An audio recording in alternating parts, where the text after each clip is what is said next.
Hello everyone.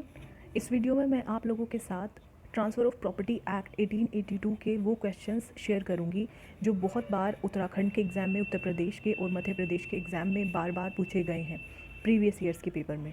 और उन areas से कई बार बहुत ट्रिकी क्वेश्चंस भी बनाए जाते हैं ताकि बच्चे कन्फ्यूज़ हो जाएँ। लेकिन इस वीडियो में मैं आप लोगों को जो भी पॉइंट डिस्कस करूँगी वो आप लोगों को बहुत हेल्प करेंगे। So let's start. देखते हैं first question. Under the transfer of property act, a charge is created by the operation of law only, exist on immovable property only, give rise to a right in rem, entitle charge holder to satisfy his claim by taking property charge. And the answer will be it exists only on immovable property. इस कुछ important points charge के मैंने यहाँ पे mention किए हैं जो आप लोगों को काफ़ी हेल्प करेगा, क्योंकि चार्ज एक ऐसा एरिया है जहाँ से बहुत बार कई तरीके के क्वेश्चंस फ्रेम हो सकते हैं। तो first important point relating to charge is charge is provided under section 100 of transfer of property act, and charge may be created by the act of party or by operation of law.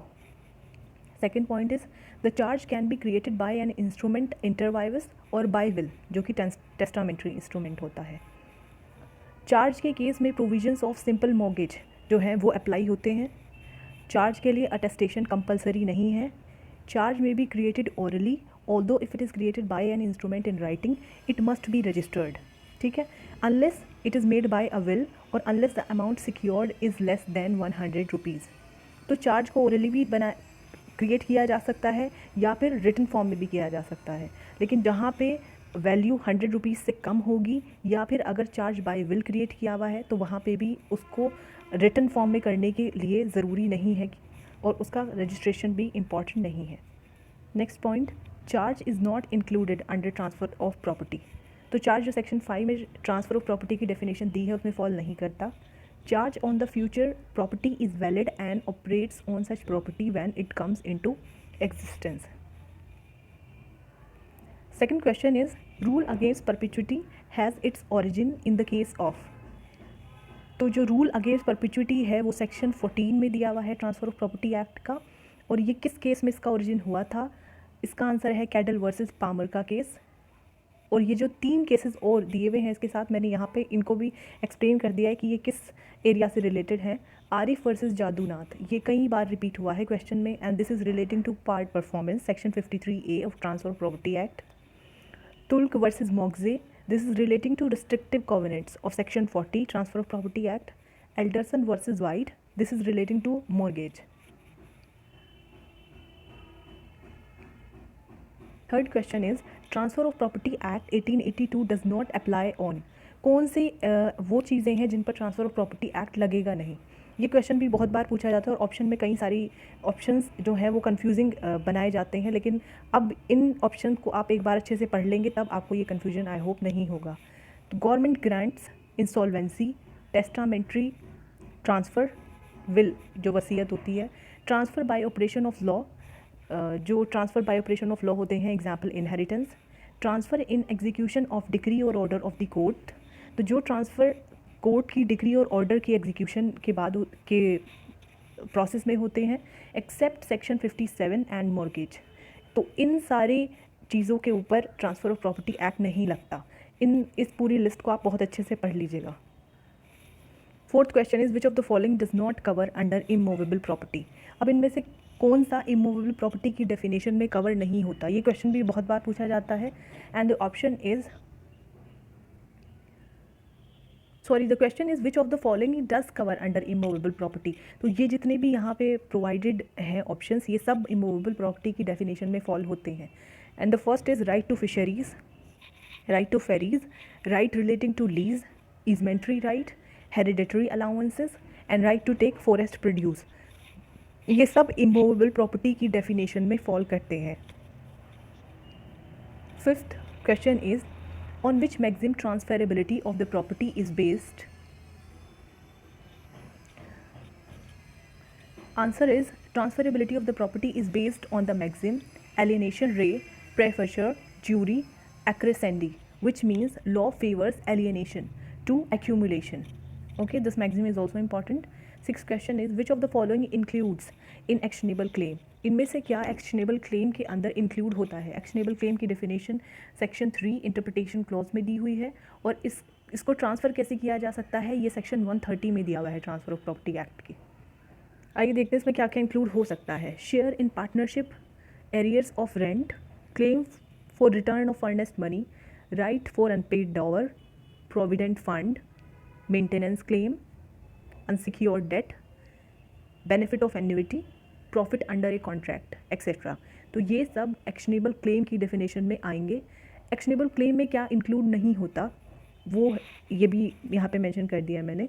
Right to sue, mean profit, mortgage, hypothecation, pledge, copyright and right to sue for damages, ये actionable claim की definition में fall नहीं होगा।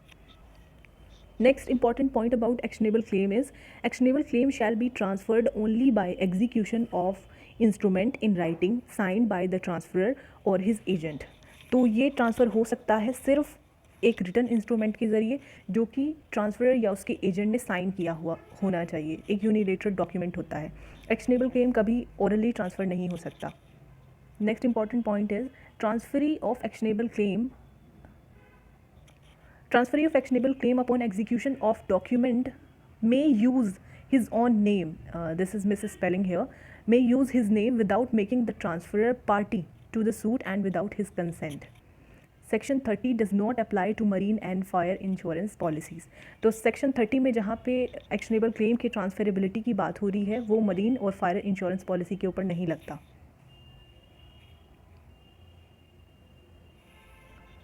Question number 7, section 5 transfer of property act does not include.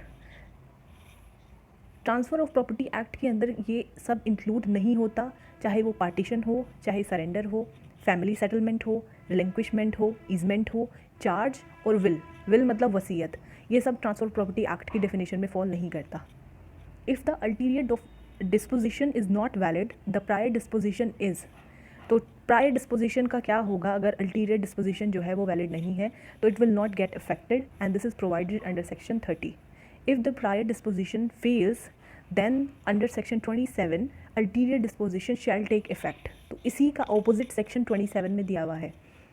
Section 27 में ये कह रहे हैं कि if prior disposition fail then the ulterior disposition shall take place, और इसी को डॉक्ट्रिन ऑफ एक्सेलरेशन भी कहा जाता है। Question number 9, which of the following can be considered implied surrender of the lease. Implied surrender किसको बोलेंगे, ये जो ऑप्शन हैं इसमें से the answer is abandonment of possession by the lessee. देखिए इसमें इंपॉर्टेंट पॉइंट एक ये है, सेक्शन 115 में ये प्रोवाइडेड है surrender does not affect the under lease of the property. Surrender की वजह से जो अंडर लीज होती है प्रॉपर्टी की वो अफेक्ट नहीं होती, लेकिन for feature bye the Lesi will Anal all the under lease. लेकिन अगर लेसी फॉर फीचर करता है राइट्स को तो उस केस में जो अंडर लीज है वो अनल हो जाती है। Question number 10, which of the following can B transferred under the provision of transfer of property act. तो इनमें से क्या है जिसको ट्रांसफ़र किया जा सकता है ट्रांसफ़र ऑफ प्रॉपर्टी एक्ट में। The answer is a decree for mean profit. इसके एक्सप्लेनेशन में मैंने कुछ इंपॉर्टेंट पॉइंट्स डाले हैं यहाँ पे। Right to mean profit is only a right to sue which can not be transferred under section 6। Actually section 6 transfer of property act में पूरी लिस्ट दी गई है उन सारी प्रॉपर्टीज़ की जो कि ट्रांसफ़र आप नहीं कर सकते under transfer of property act. तो ये लिस्ट मैंने यहाँ पे मेंशन की है। Space succession, chance of obtaining a legacy, any other mere possibility of a like nature, right of re-entry, उसको भी आप ट्रांसफ़र नहीं कर सकते, लेकिन इसका एक एक्सेप्शन है, ऑनर के केस में उसको ट्रांसफ़र किया जा सकता है।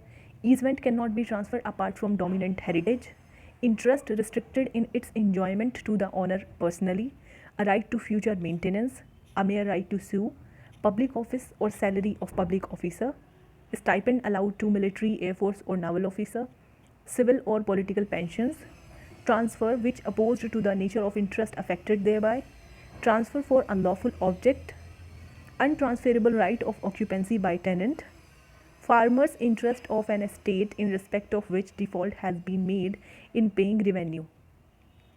तो ये सारे प्रॉपर्टीज़ जो हैं ये सब ट्रांसफ़र नहीं हो सकती under transfer of property act. और जब ये क्वेश्चन बनता है तो इन्हीं में से ऑप्शंस आपको मिक्स करके पूछे जाते हैं कि इनमें से कौन सी प्रॉपर्टी ट्रांसफ़र नहीं हो सकती।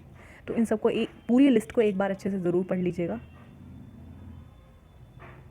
Question number 11, which of the following instrument have been excluded by the application of Section 137 of Transfer of Property Act 1882? The answer is both, shares and bill of exchange. तो section 137 जो TPA है उसमें इन दोनों को exclude किया गया है. इन केसेस में ट्रांसफर ऑफ प्रॉपर्टी एक्ट नहीं लगता, शेयर्स और bill of exchange. Question number 12. Which of the following is nearest to the meaning of the phrase English mortgage as defined by Transfer of Property Act 1882? Then answer is where there are two sales made, one at the start of the mortgage with the condition that after the mortgage amount is paid back, the property will sold back, and this is provided under section 58 subclause E of Transfer of Property Act. Question number 13. Which of the following propositions for distinguishing between a lease and a license were made by Justice Subba Rao in Associated Hotels of India versus R.N. Kapoor? This is a leading case and which differentiate between lease and license. तो इसमें क्या proposition laid down हुई थी?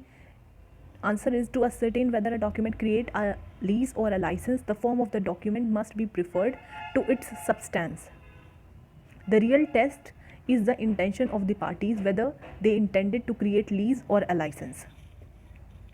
Question number 14. In case a lease is made for a certain period, mentioning that it is terminable before its expiration without mentioning at whose option. तो कौन इसको इस case में टर्मिनेट कर सकता है? Only lessee will have the option of termination. Okay, this is provided under section 110. Question number 15. In the case of a lease of building by the mortgagor, the duration of the lease shall be, answer is not more than 3 years, and this is provided under section 65 subclause A. Sorry, section 65A. Question number 16. Section 67A of Transfer of Property Act is applicable in the cases where there are. इसका answer है जहाँ पे एक mortgagor, one mortgagor and his several mortgage property involve होती हैं, सिर्फ उसी case में सेक्शन 67A एप्लीकेबल होता है. Section 67 under section 67 mortgagee bound to bring one suit on several mortgages. इस सेक्शन को आप ज़रूर रेफर कर लीजिएगा. Question number 17. Forfeiture under section 111 subclause G of transfer of property act can, जो forfeiture होता है सेक्शन 111 में ट्रांसफ़र ऑफ प्रॉपर्टी एक्ट, क्या उसको वेव ऑफ किया भी जा सकता है या नहीं किया जा सकता? अगर किया जा सकता है तो किस कंडीशन में किया जा सकता है? ये उसी से रिलेटेड क्वेश्चन है and the answer will be it can be waived of bye accepting of rent becoming due after forfeiture as long as lessor knows that forfeiture has incurred, and this is provided under section 112. So these were the all questions, were all important questions of Transfer of Property Act. इसको आप अच्छे से सारे questions को एक बार पढ़ लीजिएगा और जितने सेक्शंस इसमें मेंशन है उनको भी एक बार ज़रूर बैरक से रेफ़र कर लीजिएगा. I hope this video will help you in your upcoming 2022 examinations. And अगर आपको ये हेल्पफुल लगती है वीडियो तो please comment in the comment section and like this video. Thank you so much for watching.